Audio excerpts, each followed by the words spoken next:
A very good evening, ladies and gentlemen, my brothers, Riggy G, the Second Deputy President of the Republic of Kenya. My friend Eugene Wamalwa, the German name I skipped purposely. Our brother Fred Matiang'i, and all of you distinguished friends. You see now, Fred, you introduced some people you came with, or they brought themselves from Jubilee.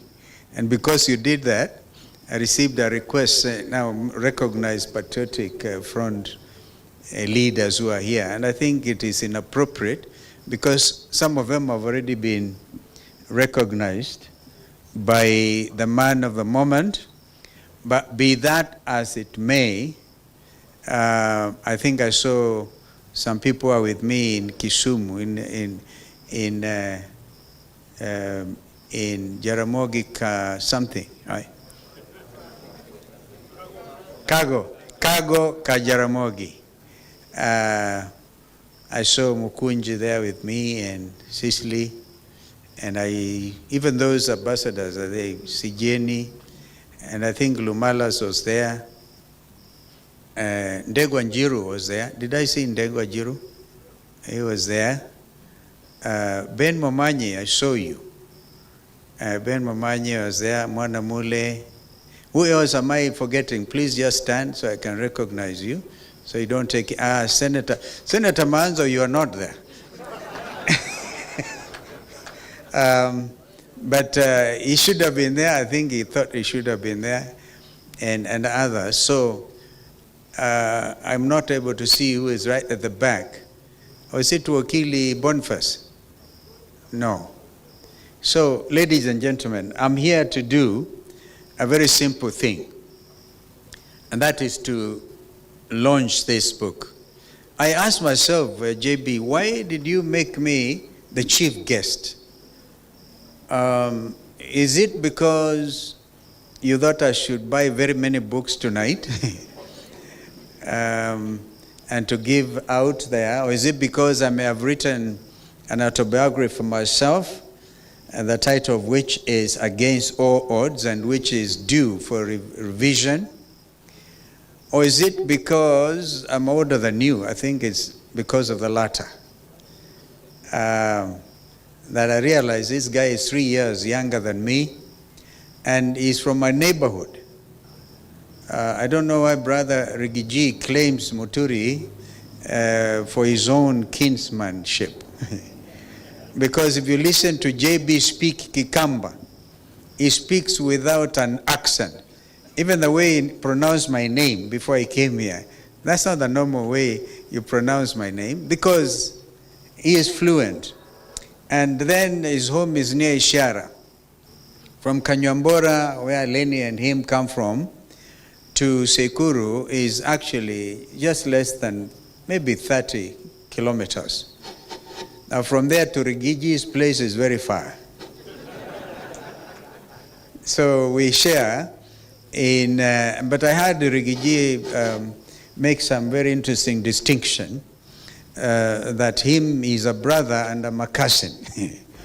That imagine Lenny and JB is brothers, but I am Rigiji's cousin. But we all felt that anybody who is feeling the weight of misrule, overtaxation, is actually a cousin. I think that is why JB asked me to come and really nail it for him.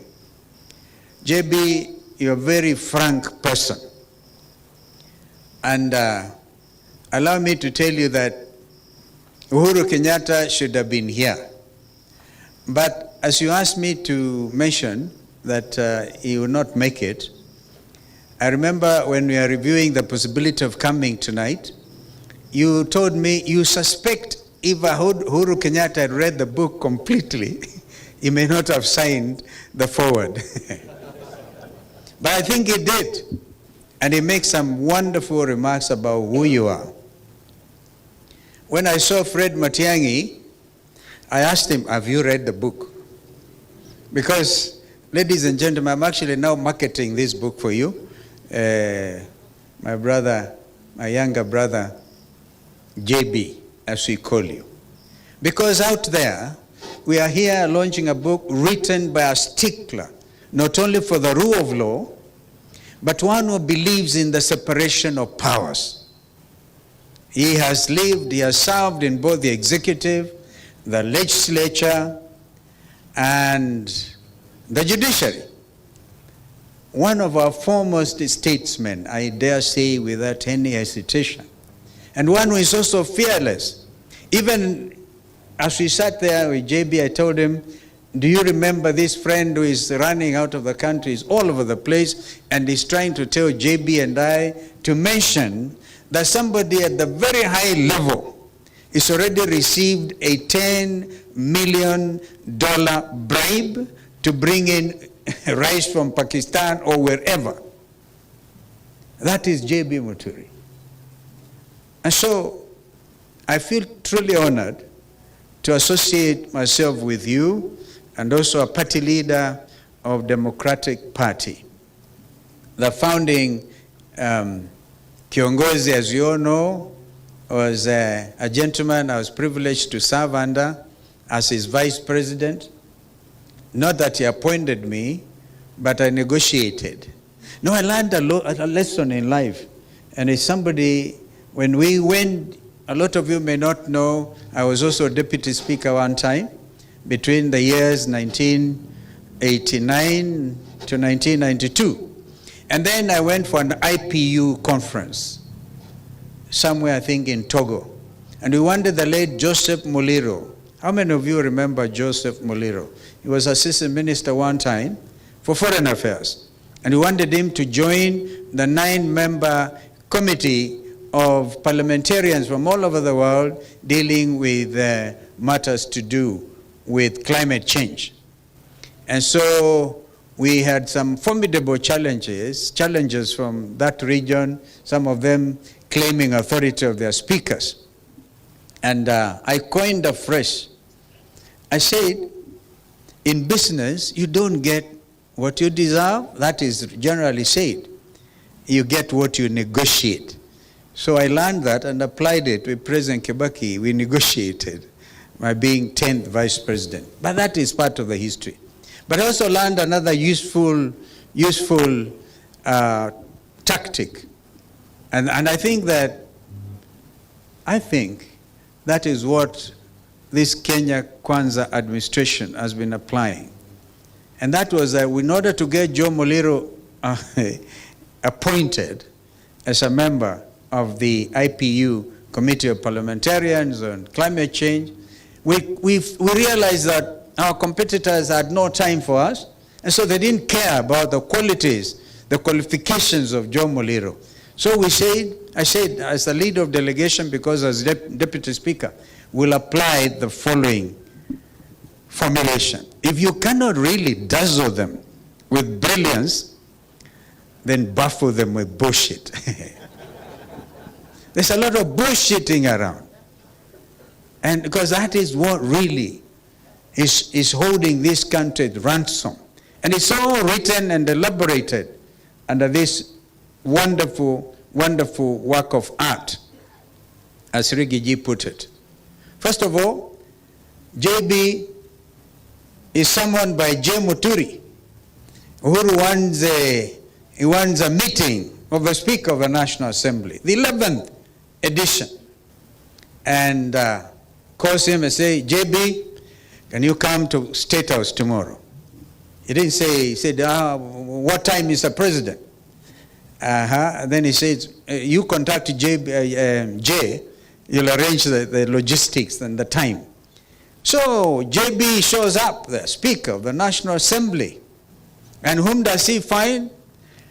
He finds Fred Matiang'i, Interior. And he also finds Kibicho, Karanja Kibicho, the PS. It's all there, Fred. That's why I said, if you read it, you have to really know that we are dealing with a very honest person. In the tradition of the truthful man. And he says it there. He says he told President Uhuru Kenyatta, you cannot do this.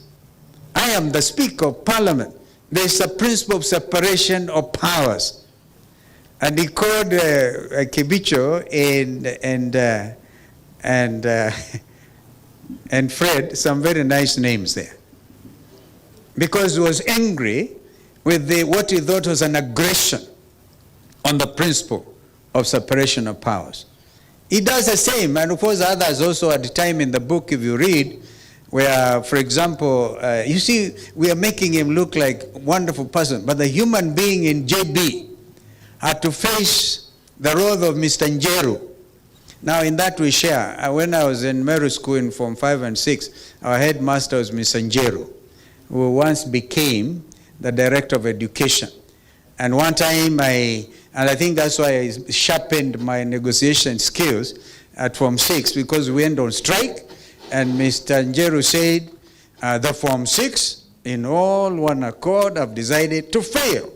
We actually turned out that time in Meru School, the class of 1973, as number 4 in the country, because we were refusing to eat stuff we were calling fufu. But we had given Mr. Njeru a nickname of Mr. Amin. We call him Mid Amin because the way he used to walk. And he was, students always deal with their head teachers. Now, Mr. J.B. Njeru accused him of teasing girls and pinching them. I don't know, J.B., in your years at the university, or before you went to university, if that was your characteristic.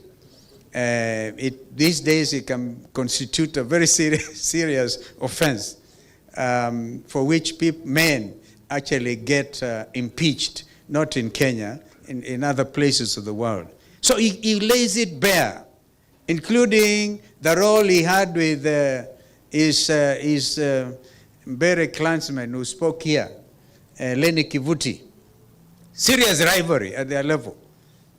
One region or whatever, he had actually also changed his name. Read that book. It's an amazing work of art. But he actually then says there, I will not sign it. That was JB. It is out there. And they say, release my son. We have seen the story of Leslie. So JB, when you write your next book, and I want to agree with my brother Rigiji, let us go through this season. Because it's a very, very important season, pregnant with all types of expectation. And when, God willing, we get to Canaan, you will then have time to read to write a wonderful thing. I want to read a book written by Rigiji, because he has written a very nice chapter already. He has seen it all. He paid his brother in kind. I don't know how many deputy presidents world over would be able to stand up and get a president to go down when he's going to announce the names. And he actually gets them. That is the art of negotiation and also transparency. If indeed we are a government or a country that believes in the rule of law and democracy, then we have to be like Rigiji. I just come from Luo Nyanza. And please don't ask me where I got the 100 cows from. That's my own secret. Some think I keep a lot of cows. It is true. In addition to growing green grams, we call them dengu, we also keep some cows. And we went out there, and I forgot to salute the champion of devolution, certainly a champion of democracy, the late Honorable Raila Amolo Odinga. I just failed to salute because I was wearing Mukunju, remember? I was looking like you today. I really missed out just to salute him and to say the struggle continues, la luta continua. I wrote that in my remarks and bidding him farewell. But ladies and gentlemen, this is a country you all love. And this is a country we know at a critical time like this, if we buckle, if we falter, then It is like what Shakespeare said. The rest of the voyage, is really taken. If we don't take this high tide, then the rest of our lives will be lived in mystery. And the lives of Kenyans will not be exactly what J.B. Muturi would have wanted. By laying things bare, telling it as it is, and I have read also as a senior counsel, I can tell you none of that stuff is actionable. Nobody will sue you, because I think you took that into account. But you also put it openly. So I'm so honored to be able to launch this book. And the fight, not just for democracy, the fight for order in our country. And of course, if you know, in the tradition of the British speakership, I really like to see there's a speaker who was presiding of, I think, impeachment of one of those prime ministers. And I said, as many as of that opinion say aye, aye. As many as the contrary opinion say nay. The ayes have it, the ayes have it. Unlock. Unlock is a very interesting situation. Can be my classmate also, remember, he was a deputy speaker in the Senate. That order for our country is really what is critical at this time. And I want to urge of all of us as we read this book to unlock our country, to realize that we cannot live in a country that believes in abducting his own children. And I think in one, he quotes that proverb, JB, in one of quoting that African proverb, when an hyena wants to eat his children, the hyena looks at them and says, "You smell like a goat." We must do whatever it takes. We do not have another time or anything to squander. We have a country literally to liberate, and to live the spirit of the young Kenyans who have become a phenomenon world over. Who would have imagined that the very suave Tanzanians, Watanzania wanasema, badala one of them is said to have come through Isabenian border up to Nakuru, akasema, and I must conclude, akasema kwa hoteli moja pale owned by a cousin ya Rigiji, akasema naomba chai. Akamwangalia, akasema, akampatia kikombe kimoja na siagi, mkate wa siagi. Tanzania suave, kapatiwa. Kamaliza, Mtanzania alikuwa na njaa kidogo, akasema, naomba uniongezee. That hotel na kama, sikiza bwana, hapa kuna cha bure. Hapa kuomba, uombaji ni kula hapa na kulipa. Hakuna cha kuomba hapa. The suave Tanzanians thinking the Kenyan Gen Zs were from Mars. And you see, they even now, unfortunately, arrest Kenyans who are working ordinarily kwa mahoteli, and they think sasa hawa, they are part of, these are the people who have awakened. The Gen Zs everywhere have woken up because they are demanding transparency. Just like J.B. Muturi has said it, put it so clearly, that they, not just in Tanzania, in Madagascar. Did you not see Sheikh Hasina, the Prime Minister of Bangladesh, escape by helicopter to India? Because the Kenyan Gen Zs had said, I've actually said that example, of course, recently in Nepal and other places. We are living in very interesting times. Times that if we don't catch up with the aspirations of the young people who are demanding change and demanding it immediately, demanding transparency in leadership, demanding good order, the fight for order. Maybe, ladies and gentlemen, I want to ask us to grasp, to take hold of this moment and change our country for good forever. Thank you so much, JB. Congratulations. If I say the fight the fight for order, I will add Joey. Joey. Joey. Joey. Yeah, I know buffaloes. I'm a buffalo soldier. I hope if I've annoyed you, I do not ask for your forgiveness. In the spirit of JB. Asanteni sana. So we're happy to launch this book. And please read it. And if you find it affects you, that is JB for you. So we're happy to have you. Can I now move? Thank you. Ladies and gentlemen.